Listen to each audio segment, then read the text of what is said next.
Now I would like to take you on that journey just for a little while to witness what is happening in the life of Al-Barzakh right now. As we are living now, things in the Barzakh that are occurring.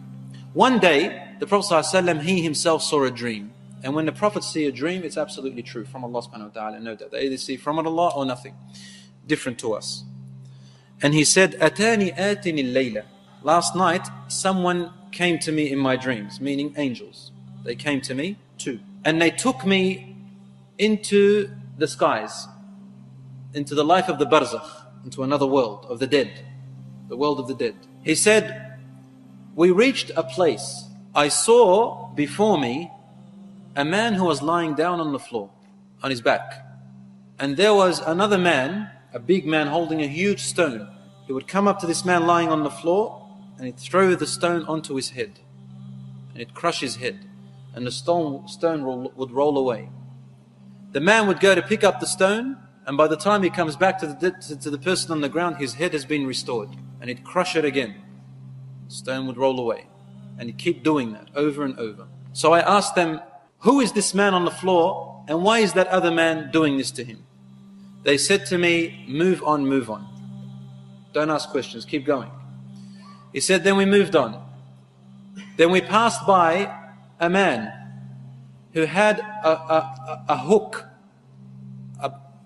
a brass hook in the front of his hands. Or actually a man who was sitting down. And there was another man behind him who had a brass hook. And he would place the hook on the front of his face from his mouth. And he would rip his mouth and eyes and half of the face to his ear.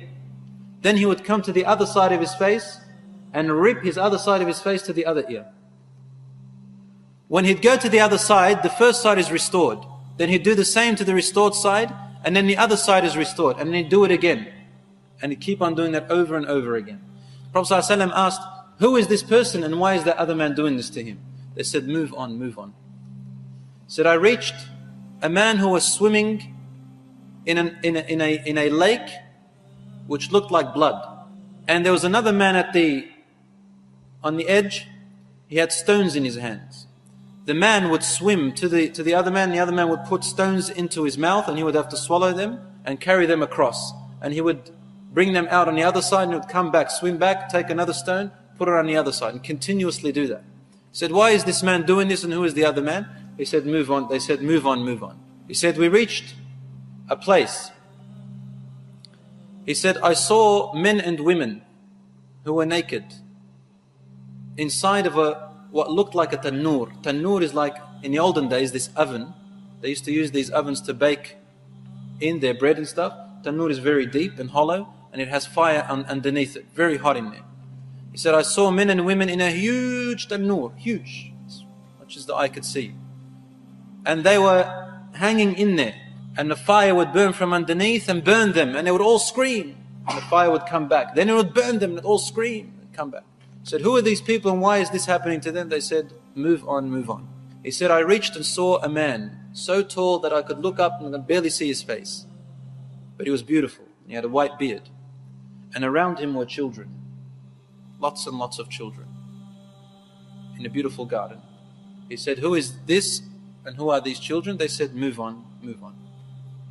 He said, we moved on. And I saw a group of people, a group of men and women, people. One side of their body, of their face, was the most handsomest and beautiful that I've ever seen. And the other side of their face and body was the most gruesome and ugliest I've ever seen. Then they'd walk to a river and they'd bathe in it. And then the side that was ugly was restored to be as beautiful as the other side. And so they were completely beautiful as I've ever seen. I asked, who are these people and why is this happening to them? The angel said, move on, move on. He said, I came to a man, big man, and his face was the most hideous and ugliest I have ever laid eyes on. And he didn't smile. I asked, who is this person? And they said, move on, move on. Finally, as the dream was almost over, I turned to my companions and I said, this night I have seen many strange things. Can you explain them to me? And they told him, the first person that was having a man crushing his head is either, we don't know the exact tafsir here, either an example or it is real. Nevertheless, this is what will happen or what it is happening to the person who dies before the Day of Judgment.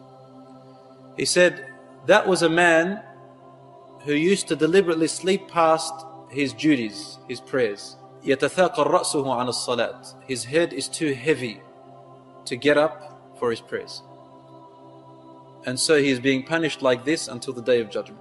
The second person who were having hooks ripping their sides of their faces to their ears said these are the people who used to spread lies about other people. Walk out of their home and spread lies about this person, that person, rumors, lies. And they'd carry on information without riba or to take it or to give it, and they did it. So they are being punished this way until the Day of Judgment. What's going to happen is going to be worse. He said the people that were in the tanur, in that big huge oven underneath and screaming from the heat, were the adulterers and adulteresses, fornicators and fornicatresses of this ummah, of this nation. As for the people who had one side beautiful and the other side ugly, and they would wash from the river and they would be restored, he said these are the people whose good deeds are equal with their bad deeds. They burn a little bit, or these are the people whose good deeds weren't enough, to make them enter Jannah.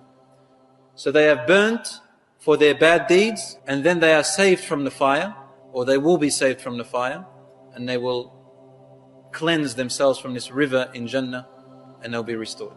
As for the tall man that you saw with children around him, that is Prophet Ibrahim alayhi salam.